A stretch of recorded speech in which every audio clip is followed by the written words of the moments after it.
네, 서울 강서가 강선우입니다. 후보자님, 제가 준비해온 질의에 앞서서 후보자님께서 답변하신 것 관련해서 제가 몇 가지 추가적으로 묻도록 하겠습니다. 그러니까 본인의 장점 중에서 장기적이고 거시적인 시각으로 보건복지 정책을 바라볼 수 있다라고 하셨어요. 네. 무슨 말이죠? 보통 공무원들이 이제 단년도 예산 위주로 예산을 편성을 하는데, 그리고 제도를 바라보는데, 저 같은 경우는 이제 5년 중기 재정 계획도 수립해봤고, 그다음에 한 세대를 넘는 장기 비전도 해봤다. 그런 측면에서 장기라는 의미를 해봤고요. 그다음에 거시적인 측면은 보건복지 분야뿐만 아니라 보건복지 분야와 연결되어 있는 다른 분야도 같이 접할 기회가 있었다. 그 말씀을 드린 겁니다. 구체적으로 와닿지가 않아서 다시 한번 여쭙겠습니다. 복지 사각지대를 예를 들어서 한번 설명을 해봐 주시겠어요? 복지 사각지대를 장기적이고 거시적인 시각에서 말씀을 드린다고 한다면, 복지 사각지대를 이게 파악하는 데 있어가지고 어떤 단순한 제도나 그것만 보지 않고 다른 고용이라든지 이런 측면도 감안할 수 있다고 보고, 그 다음에 개선 방안 자체도 좀 단기적인 방안이 있을 수가 있고 장기적인 방안도 있을 수 있지 않나, 그렇게 생각이 듭니다. 복지 사각지대에 놓인 사회 취약계층은 생과 사의 가느다란 선 위에 서 있는 사람입니다. 보다 즉각적이고 보다 개별적으로 포착해서 정책을 펴는 것이 중요하다는 말씀 드리겠습니다. 본인의 또 다른 장점 중에 하나, 갈등과 이해관계 조정 능력이 좋다고 하셨어요. 가장 성공적으로 갈등을 조정해봤던 경험 어떤 게 있을까요? 이제 제가 주로 이제 예산을 편성하는데, 예산이라고 하는 것이 이제 어떤 정책 방향에 따라서 집행이 되는 것도 있지만, 어떤 지역에 어떠한 시설을 하느냐에 따라 가지고 효과가 달라지는데, 그 이해관계자들 간에 또 여러 가지 고려해야 할 점이 많은데, 그런 면들에 있어 가지고 제가 조정을 한 경험들이 많습니다. 예. 좀 더 구체적으로 말씀해 주시겠어요? 특정한 사업을, 어떠한 병원이라든지, 병원은 아니고 어떠한 공공시설 같은 걸 어디다 유치하느냐, 그러니까 어떤 게 좋냐, 그러니까 서로 지역 간에 이러한 것들이 있을 때, 또는 다른 시설 같은 것과 같이 연계해 가지고 이렇게 지역을 결정하는 그런 것들을 의미합니다. 윤석열 정부의 복지 정책이 약자 복지예요, 그렇죠? 네, 그렇습니다. 저는 윤석열 정부의 약자 복지 관련된 기본적인 철학이 누가 더 가난한지, 누가 더 어려운지 증명하기 위해서 경쟁시키는 거라고 생각을 합니다. 관련해서 그렇다면 갈등이나 이해관계 어떻게 조정할 계획이십니까? 대통령님께서 말씀하신 약자 복지라고 하는 것은 자기 목소리를 제대로 내지 못하는 취약계층을 찾아내서 사각지대 없이 지원하는 것으로 알고 있습니다. 그 사각지대 발굴과 그에 따른 제대로 지원책이, 알고 계신 것 같지 않은데요. 약자 복지요. 네, 저는 그렇게 알고 있습니다. 네, 다시 한번 살펴보시기 바랍니다. 현장의 의견 듣는 거 굉장히 중요하다고 말씀하셨죠? 네, 그렇습니다. 본인의 평소 철학 맞죠? 네. 후보자가 복지부 1차관으로 재직한 지난 5개월 동안 발달장애인 참사 사건 몇 건이나 발생했습니까?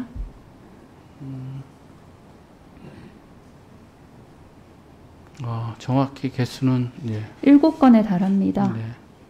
현장 가서 목소리 들어보셨습니까? 네, 발달장애인 주간 활동 시설도 가보았습니다. 그곳이 현장입니까? 현장 중에 한 곳 아니겠습니까? 분향소 방문한 적 있습니까? 발달장애 참사 분향소 방문한 적 있습니까? 네, 거기는 당연히 방문해야 할 곳 아닙니까? 아니라고 생각하십니까? 예, 물론 그런 책임을 느끼지 못해서 방문하지 않으셨습니까? 그런 건 아닙니다. 슬라이드 보시겠습니다. 후보자님 임명 이후에 억세게 운 좋은 장관 후보자라는 제목의 언론 보도 있었습니다. 해당 기사에 따르면 후보자님께서 당시 윤석열 후보 대선 캠프에 합류하고 새 정부가 출범했을 때 기재부 차관을 희망했으나 뜻대로 되지가 않아서 복지부 1차관 되었고 거듭된 장관 후보자들의 낙마로 운 좋게 장관 임명의 기회를 얻었다고 그렇게 기사에 돼 있습니다. 처음부터 보건복지부 오시고 싶었던 거 아닌 것 같은데 어떻게 생각하십니까? 저는 그 인수위에서 근무하면서 어느 특정 부처를 가서 특정한 지위로 근무하겠다고 생각해 본 적이 없습니다. 네, 기재부 차관 희망한 적이 없으십니까? 네. 윤석열 대통령이 보건복지부와 보건복지 제도를 하찮게 여기고 있다라는 언론 보도도 있었습니다. 이것에 대해서 어떻게 생각하십니까? 잘못된 보도라고 생각합니다. 잘못된 보도라고 생각하십니까? 네. 왜 그렇게 생각하시죠? 대통령께서 늘 약자 복지와 취약계층에 대한 지원을 강화하라고 말씀을 하셨는데 하찮게 본다고 하시는 말씀은 그런 보도는 이해가 가지 않습니다. 그런 보도가 왜 나온다고 생각하십니까?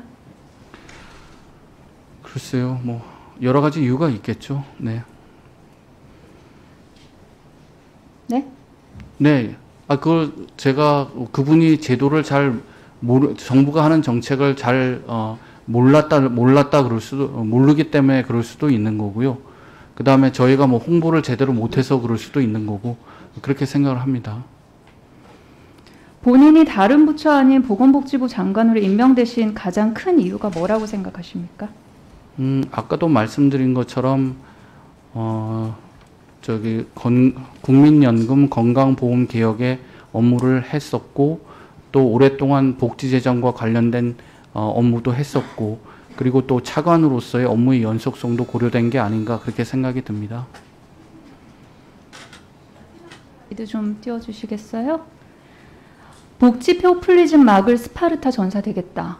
포크배럴 맞서 재정 건전성을 복원하고 재정 규율을 확립하겠다. 이 워딩들 기억하십니까? 네, 박지원 장관께서 말씀하신 걸로 알고 있습니다. 당시 박지원 장관 조규형 후보자가 정책보좌관으로 모셨죠? 네, 그렇습니다. 당시 박지원 장관이 복지 예산 증액하자는 국회의원들을 뭐라고 비유했는지 혹시 기억하십니까? 기억나지 않습니다. 여물통에 먹이 던져두면 달려드는 돼지에 비유했습니다. 어떻게 평가하십니까? 그러지는 않았을 겁니다. 왜냐하면 제가 그러지 않았을 거라는 게 무슨 말씀이시죠? 그런 사실이 없었다는 겁니까? 아니 오해 그 문장의 앞뒤만을 잘라가지고 특정 문구만을 앞뒤 다 자르면 다 잘랐다고 전제를 해도 그러면 이거 괜찮습니까? 어떻게 평가하십니까? 아니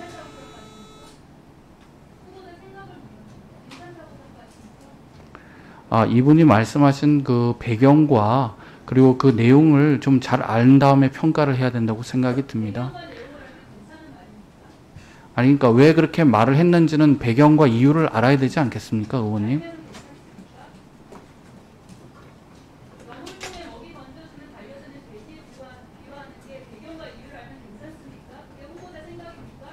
아니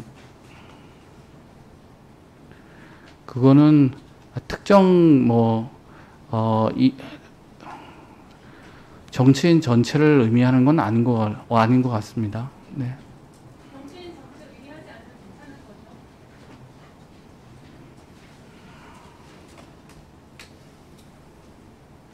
대답하세요. 예, 하여튼 그분이 말씀하신 맥락 같은 걸 보고 평가를 해야 된다고 생각됩니다. 네. 맥락을 살펴봐야 된다는 것이 제 입장입니다. 네, 수고하셨습니다. 다음은 존경하는 강훈식 의원님 질의해 주시기 바랍니다.